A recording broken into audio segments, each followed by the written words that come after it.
Selamat pagi teman-teman sekalian. Pagi. Selamat datang di dunia kerja dan di sini teman-teman akan belajar langsung oleh tenaga profesional. Wah, saya udah nggak sabar banget Pak untuk mulai. Target mingguannya langsung kabarin aja ya Pak. Pak, bagaimana dengan aturan jam kerja dan cuti? Apakah ada kontrak tertulis? Oh, kami itu percaya pada kepercayaan. Asal teman-teman semua memiliki etos kerja yang baik, semua akan aman-aman saja. Kerja sampai maghrib gak dibayar dan gak boleh ngeluh lagi.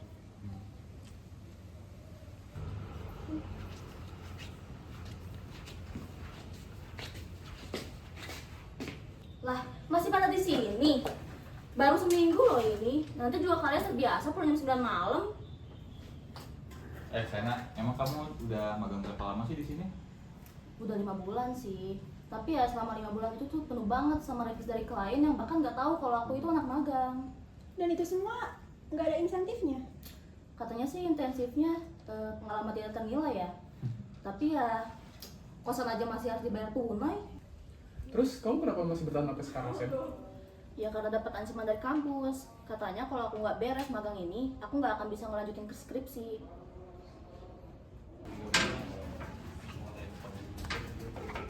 Assalamualaikum Ibu. Waalaikumsalam Lintang, silakan duduk. Bu. Gimana Lintang? Kemarin katanya kamu mau magang, jadi apa enggak? Nah itu Bu, sebetulnya saya ini masih ragu untuk ikut magang karena berdasarkan cerita-cerita yang teman-teman saya alami, mereka itu disuruh kerja bagaikan karyawan gitu Bu, dengan hak yang belum jelas. Bintang, ini kan bagian dari kurikulum MBKM. Tantangan di lapangan akan melatih mental kamu nantinya saat kamu kerja. Tapi kalau kamu ada masalah, kami para dosen siap bantu kok. Oh begitu ya Bu, mengerti. Tapi kalau misalkan nanti di saat pelaksanaan magangnya ada masalah, Ibu Caca siap membantu kan Bu?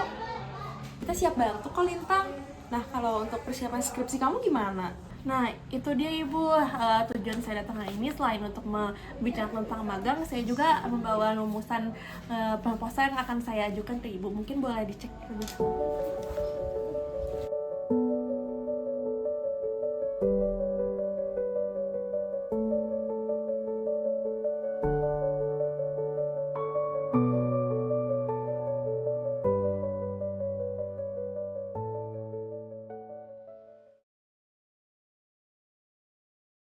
Oke baik Bu, kalau seperti itu terima kasih atas bimbingan yang ini ya Bu. Saya pamit duluan. Mangga, Assalamualaikum. Mangga.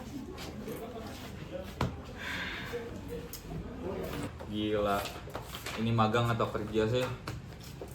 Harusnya kan aku bisa belajar tentang teknik lebih banyak ya. Ini masa disuruh input data doang? Ini udah 3 bulan loh. Mau tanya ke Pak Budi juga, dia jawabnya itu magang, bukan belajar. Iya, aku juga. Aku magang di divisi media sosial. Tugasnya bikin konten TikTok tentang perusahaan. Padahal kan aku jurusan hukum. Aku ngarepnya sih di legal officer ya. Aduh, magang yang harusnya jadi tempat belajar, malah jadi tempat kerja tanpa gaji. Mau nanya tentang marketing, tapi nggak ada yang paham. Apalagi ini nggak ada evaluasinya. Harusnya kan magang ini tempatnya belajar. Bener banget. Padahal kan kalau di kampus katanya ini tuh untuk mengasah kemampuan kerja kita. Tapi ini malah jadi kayak guru gratis. Kalian dapat uang transfer gak sih? Masa aku nggak sama sekali?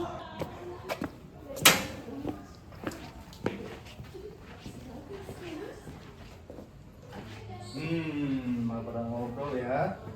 Dengan saya udah kasih, udah pada selesai belum? Siapa? Ini udah. Saya juga Pak, udah nih semuanya. Oke, bagus. Karena kalian udah selesai, saya minta tolong bikinin saya kopi sama beli nasi padang ya. Saya lapar banget. Bukan jam, aku makin ngerasa ini udah jauh banget dari harapan aku. Aku magang di sini buat belajar, bukan buat jadi tukang fotokopi, tukang beli makan siang. Iya, lama-lama makin seenaknya. Pak, pesen nasi padangnya 2, es tehnya 1, sama kopi hitamnya 1 ya? Ya udah Jam, nanti kita omongin ke Pak Budi aja ya. Gas, boleh. Ntar kita ajakin yang lain juga yuk. Kasih Pak, saya udah curious ya. Kasih Pak.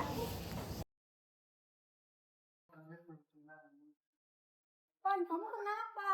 Iya nih, terus aku takut banyak banget. Tapi aku gak bisa bilang enggak juga, karena aku takut dibilang gak kompeten.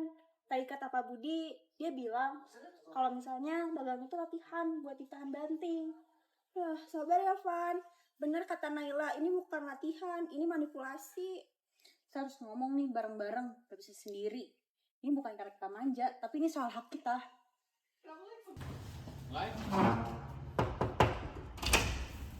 Punten Pak, ini kami bawa pesanan Bapak makanan sama kopinya. Iya, silakan masuk. Sama ini Pak, kami ada sedikit obrolan sama Bapak. Pak boleh Pak. Oh boleh, silakan duduk di sebelah sana. Oke, kasih Pak. Gini Pak, kita perlu bicara dengan serius mengenai magang kami di sini. Ada masalah apa ya, teman-teman? Kami merasa tidak ada pembelajaran yang relevan dengan jurusan kami, Pak. Di sini kami tidak ada supervisi yang jelas. Selama magang, hak-hak dasar kita aja nggak terpenuhi, Pak. Uang makan nggak ada, uang transport nggak ada, bahkan asuransi kesehatan pun nggak ada. Tapi kerjanya kok kayak kerja full time gitu sih, Pak. Jadi, magang seharusnya menjadi ajang untuk belajar. Kami harap sebetulnya magangnya tuh bisa sesuai dengan jurusan kami. Begitu, Pak. Oh, oke, saya mengerti keluhan kalian. Tapi kan magang itu untuk mencari pengalaman. Misal tidak cocok dari kalian boleh diskusikan langsung ke kampus atau mencari tempat magang yang lain. Kalau semua tempat magang sama, kemana kami harus pergi? Kampus juga seolah nggak peduli dengan evaluasi kualitas magang. Pak Budi, yang kami harapkan itu bukan hanya tempat magang yang bisa memberikan tugas, tapi yang memberikan pengalaman belajar sesuai dengan bidang kami, Pak. Kalau cuma kerja tanpa pembelajaran, itu bukan magang. Oke, saya bakal cari solusi. Tapi saya nggak bisa janji kalau semua itu bakal berubah dengan cepat. Karena namanya magang itu tidak bisa disamakan dengan pekerjaan tetap. Pak Budi, yang kami butuhkan adalah perubahan yang nyata. Kami ingin magang yang bisa memberikan kami pembelajaran, bukan cuma pekerjaan yang berakhir dengan kekecewaan. Oke, saya akan cari solusi ini dengan pihak kampus. Kita akan coba evaluasi lebih jauh tentang bagaimana cara magang harusnya berjalan. Bu, jadi kami ingin mengadu terkait magang ini. Jadi magang yang saya jalani itu sudah hampir 4 bulan. Tapi saya tidak belajar apa-apa yang relevan, Bu, dengan jurusan saya di teknik. Di sini saya hanya disuruh menjadi admin. Bahkan tidak ada yang memberikan supervisi atau pelatihan, Bu. Saya disuruh bikin konten TikTok terus kayak bukan magang, Bu. Saya malah ngerasa jadi kayak influencer dadakan. Nggak ada pembelajaran yang sesuai dengan jurusan hukum. Saya paham apa yang kalian alami. Namun, saya ingin kalian tahu bahwa Undang-Undang Cipta Kerja memang memberikan ruang untuk pembinaan, tapi bukan perlindungan penuh terhadap mahasiswa magang. Regulasi tersebut tidak mengatur hak-hak dasar yang seharusnya kalian dapatkan. Tapi Bu, kalau itu tidak diatur, lalu siapa yang akan melindungi kami sebagai mahasiswa magang? Kami kan harusnya belajar, bukan hanya jadi buruh yang nggak dihargai. Yang benar, dalam Undang-Undang Cipta Kerja disebutkan hanya pembinaan tanpa memberikan jaminan hak-hak dasar seperti gaji atau asuransi. Kampus juga tidak bisa memberikan banyak perhatian terhadap kualitas tempat magang kalian. Maka dari itu, dosen dan kampus harus lebih serius dalam memonitor dan mengevaluasi magang mahasiswa, bukan cuma menandatangani hasil akhir sebagai formalitas.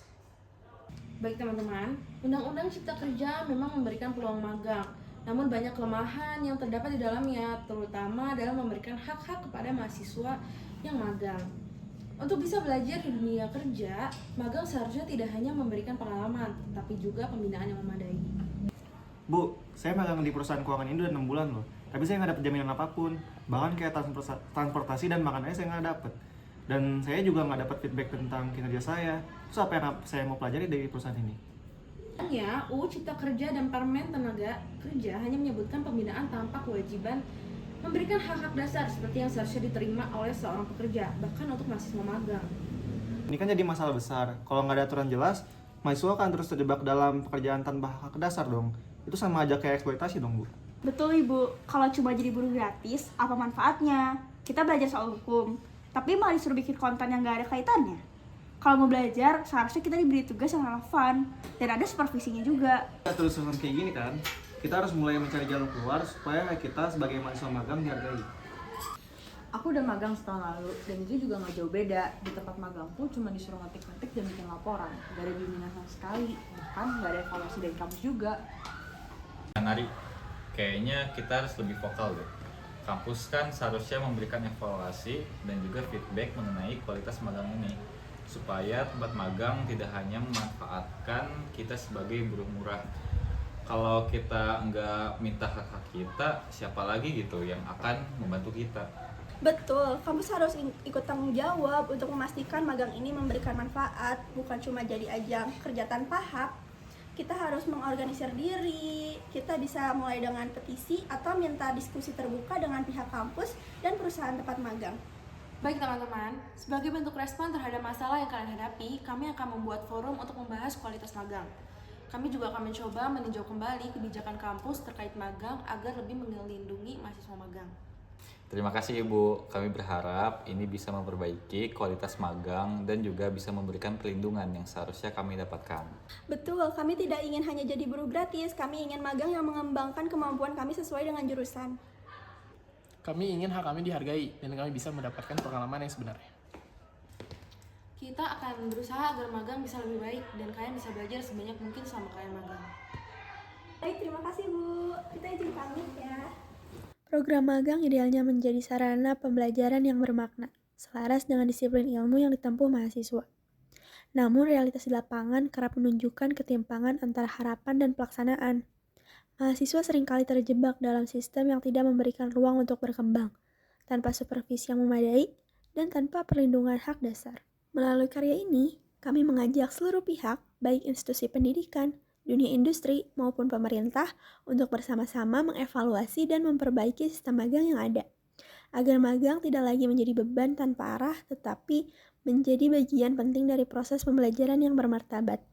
Karena mahasiswa bukan tenaga kerja tanpa suara, mereka adalah insan pembelajar yang layak mendapat hak dan kesempatan yang setara.